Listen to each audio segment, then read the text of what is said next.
Hello guys! Hello. This is for Pisces. Welcome Pisces dito sa aking channel. Kapalaran 888. Welcome. So, alamin natin ngayon kung ano ang message sa iyo ng baraha. Ano ba ang kailangan mong marinig na mensahe para sa last week ng April. So, this one is from April 27 hanggang May 2. Okay? So, may dalawang araw na ng Mayo. So, tingnan natin.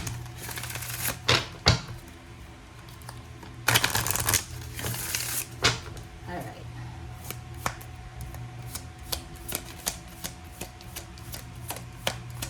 Okay, Pisces.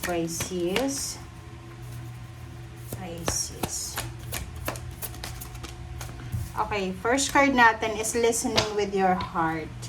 Okay, listening with your heart. I trust the messages I receive from my heart. So, ngayong linggong ito, siguro yung iba sa inyo, this one will resonate sa love life, sa family life, or sa trabaho. Sinasabi ng bara sa'yo, makinig ka sa sinasabi ng iyong intuition. Makinig ka sa sinasabi ng iyong puso. Okay? Huwag kang magdedesisyon ng wala kang alam. Like for example, if you are undecided, confused ka, huwag kang gagawa ng desisyon ngayong linggong ito na pwede mong pagsisihan sa bandang huli. Alright? So let's check the second deck.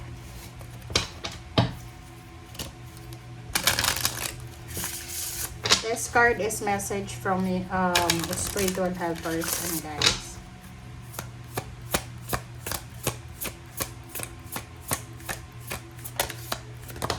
Okay, Pisces. Ametrine. Okay. Balancing masculine and feminine energies.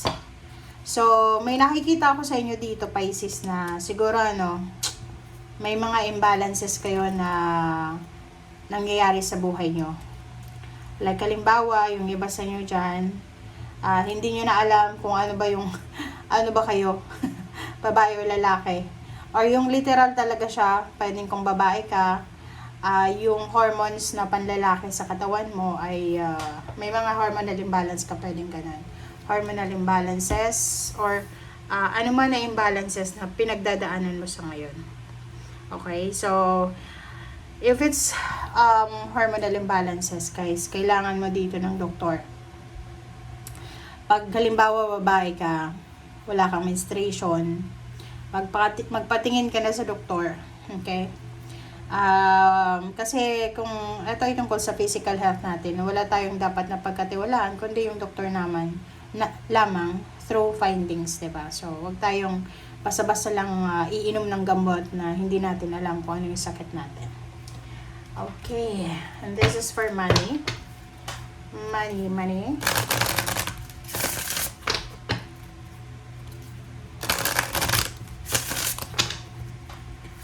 Okay, Pisces.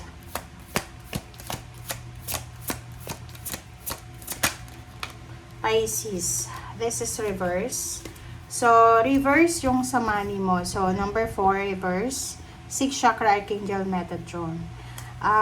May nakikita ko sa'yo dito, Pisces, na siguro hindi ka masyadong focus sa trabaho mo or sa pinagkakakitaan mo. Medyo distracted ka. Like for example, ngayong linggong ito is pwedeng tinatamad ka, nagbabakasyon ka ba? Basta mayroon kang nararamdaman na parang yung trabaho ay hindi priority sa ngayon. Panay absent mo, tinatamad ka, panay gala mo, yung iba naman sa gabi, maaga na natutulog, so pagkagising sa umaga, 2 hours lang yung tulog, absent na kasi wala nang energy, pagod pa, puyat pa. Okay? Alright, so let's check second card for the second deck. Okay, the World card, 2911. There's a karmic cycle na posibleng matatapos, Pisces. This is the World, this is accomplishment. Parang ang nakikita ko sa'yo dito,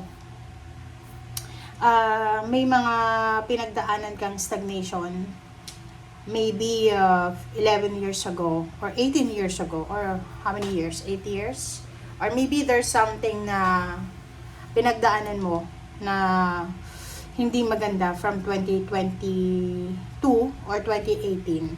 Okay, so 2018, 2022, siguro yan yung dalawang taon na marami kang pinagdaanan, and parang there's a graduation for all that negativity or negative na nangyari sa buhay mo. So this is manifestation, the World card. May mga baggages ka, may mga issues ka, negative man or whatever man, na medyo nakakasakal, nakakawala ng interest sa buhay, ang posibleng matatapos na. So it's like, for example, a relationship. Una dito, yung mga relationships, family life, friendship, ka-team, katrabaho, kamag-anak, parang ganun. So, may mga iba sa inyo dyan na ilang taon na kayong nagsasuffer. Like, tinotolerate mo yung kapatid mo, yung pamangkin mo, yung apo mo. Kasi, siguro, maybe starting 2018, something like that, 2017, 2016, 2015, whatever man na year. Tinotolerate mo because ayaw mong makasakit ng kalooban. But you know, there's a saying, di ba? May kasabihan tayo na sa pamilya, sa loob ng pamilya, kailangan natin na disiplinahin ang mga bata, maliliit man, or nasa below 18 years old. Disiplinahin natin yan. Kasi pag kinonsinti natin kung ano yung ginagawa nila, paglaki nila, kailangan nyo ng abogado para i-depensa sila. Kasi ganun yun eh. Pag bata pa lang na hindi na disiplinado, pag lumaki yan, problema yan. So, yun. So, nakikita natin dito, may mga connections ka from the past na matatapos na ngayon. Di ba? Matatapos na yung mga toxic na relationship, toxic na pamilya, mga taong nanloko sa'yo or whatever man, health issues or whatever man yan, ay posibleng matatapos na yan. Okay? Alright. So, this is for Pisces.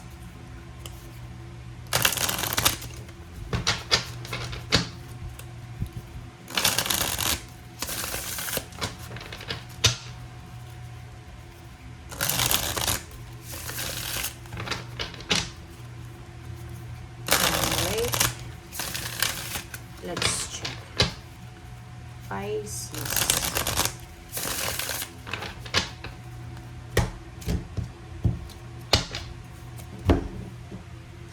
Okay. First card natin is Three of Cups.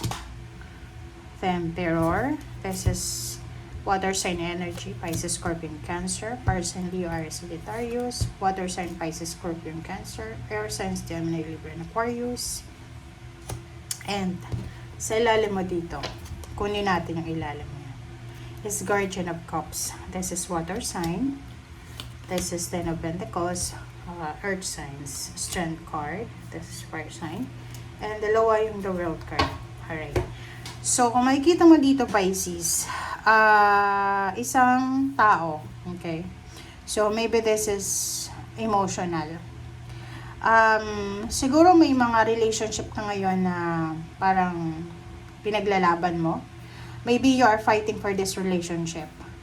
And nakikita ko sa'yo dito na you will be powerful. Kung ano man to na ipaglalaban mo ngayon. Relationship man yan, trabaho, negosyo, or whatever man. Ikaw to eh. 'Di ba? So, parang nakikita ko sa'yo dito na in terms of relationship, halimbawa dati sobrang magulo yung relationship mo eh, 'di ba? Yung parang dati natatakot ka na mag-celebrate, natatakot kang magsaya kasi yung pakiramdam mo na after ng happiness, there's sadness, parang ganun. But sinasabi ng bara sa'yo na ngayon marirealize mo yun eh, kasi sinasabi ng bara sa'yo na the universe will give you the opportunity para ma-reclaim mo yung power, ma-reclaim mo yung happiness, yung contentment, yung achievements, or whatever man yan, na satisfaction na mararamdaman mo. Kumbaga, ang energy na to na dalawa, Three of Cups tsaka Emperor, ipalagay nyo na lang na like, dati may trabaho ka, diba? Tapos nawalan ka ng trabaho. So, nung nawalan ka ng trabaho, wala kang income. So, during that time, na wala kang pera, feeling mo, ikaw na yung pinakakawawa, diba, sa buong mundo. And ngayon, simula ngayon, at bali magsisimula siya, guys. At ang energy mo na nakikita ko is 25 siya, diba? 25, let's check. But, yung reading natin is from 27. So, may 3 days pa. Kumbaga, 3 days after the 25, yun yung simula ng ito. So, you will be powerful. You will reclaim your happiness, your source of happiness. Kumbaga, ibabalik sa'yo ng universe, ibabalik sa'yo ng Panginoon kung ano yung ipinagkait sa'yo na kaligayahan. Another is 4 of Cups. This is peace and harmony. Diba? Normally, yung mga Pisces, pinaka-importante sa inyo talaga yung peace and harmony. Napaka-importante sa inyo yun eh. Kasi, yun yung ano nyo eh, yun yung foundation nyo. Na mas gusto nyo na peaceful kayo, walang stress, walang problema. Kaya nga pinaplano yung mga decision making nyo. And 6 of Swords, nakikita ko sa'yo dito na there's a transformation na mangyayari sa buhay mo. Pwedeng travel, pwedeng magta-travel ka, magre-relocate ka. Relocation sa trabaho, sa place of work or the place of residence. Meron din dito na mapopromote, meron din dito na ililipat ng bansa or ng branches. Okay? Okay, yung Guardian of Cups, sinasabi ng baraha na yan na ito yung energy mo ha, Pisces. Sabi ng baraha dyan sa'yo na ngayong linggong ito, eto na yung simula ng katahimikan sa buhay mo talaga. Yung baga, you will reclaim the power. Power sa health mo, there's a recovery ng health, there's a recovery ng relationship, trabaho, financial flow, so overall siya. 10 of Pentacles, lump sum of money, some unexpected diba? This one is unexpected lump sum of money, windfall of money, unexpected income, unexpected na bonuses, payments, or may magbabayad sa'yo ng utang nila. So, you will receive, yun yung isa na rason kung bakit ka masaya, kung bakit ka kalmado, it's because hindi ka namumroblema sa pera. Another is the strength, yun, physical, mental, emotional, financial, lalo na yung psychological mo. Nakikita ko sa'yo na there's a recovery of mga nawala sa'yo. Okay? And the World card. So, dalawa yung the World. So, this is confirmed na talagang may magbabago sa buhay mo. There's so much changes na mangyayari sa buhay mo. So, ihanda mo yung sarili mo. Okay, 5 of Cups. Guardian of Pentacles. Okay. Sa linggong ito, sinasabi ng baraha, so sabihin na natin na Wednesday siguro. Tuesday, Wednesday, parang ganun. You need to be careful of your money. Guard your money. Okay? So, ibig sabihin, maging matalino ka sa paghahawak ng pera mo. Huwag bigay ng bigay. Okay? Or halimbawa lang na you're planning to invest or magnegosyo ka, kailangan may resibo. Okay? Kailangan may resibo. And kailangan, alam mo na talagang totoo kung magkano yun na babayaran mo or kailangan mong bayaran. Para hindi ka magsisi sa bandang huli. Kasi, sinasabi ng baraha sa'yo, Pisces, makinig ka ngayon ha. Makinig ka. Kasi, etong pera na ito na hawak mo or darating na pera sa'yo, pag hindi mo to hinawakan ng maayos or na-manage ng maayos, posibleng magsisisi ka. Okay, magsisisi ka kasi sayang 'di ba? And you need to be careful din sa mga tao na manloloko. Alam mo 'yun, yung mga taong manloloko na harap-harapan kang niloloko. mag-iingat ka din sa kanila. Okay, 9 of Wands. And Death card, oh. 'Di ba? So, this is confirmation talaga. Confirmation to Pisces na lahat ng pagod mo, okay, tapos na. Siguro marami kang obligations, marami kang obligasyon, or marami kang, ano ka ba, breadwinner ka ba? Or ano ba, itinalaga ka ba ng pamilya mo na maging, anong tawag dyan? Buhayin lahat ng pamilya mo. Kasi dito sa barahang to, sinasabi na yung rason kung bakit ka napapagod. Yung nakakapagod na sitwasyon mo sa pera, sa relationship, ay posibleng matapos na. Okay, Explorer of Swords. And the 2 cards, sinasabi ng bara sa'yo dito, Pisces, na may pangarap ka. Sobra-sobra yung pangarap mo. Napakataas ang pangarap mo. But hindi daw yun imposible. Kasi yung Explorer of Swords, sinasabi na maraming possibilities and opportunities na posibleng makikita ka sa linggong ito. Kung paano mo makukuha yung pangarap mo. Like for example, sa trabaho lang. May trabaho ka. Minamanifest mo yung promotion, salary increase, higher position. Nakuha mo na siya. Pero hindi ka pa kontento. Feeling empty ka pa.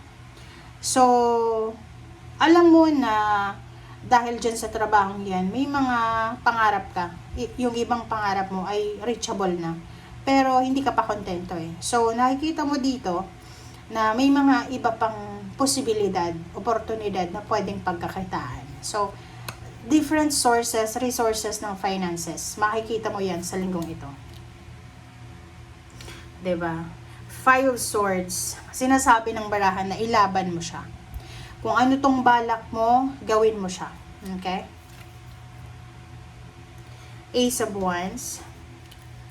10 of Swords. Ang ganda na ito, guys, oh. Isang napaka-exciting na closure. Okay? Isang napaka-exciting na closure ang posibleng mangyayari. And sa ilalim mo dito ay Zero the Fool. Sinasabi ng barahan na yan sa'yo, Pisces, na closure siya. Napakagandang closure.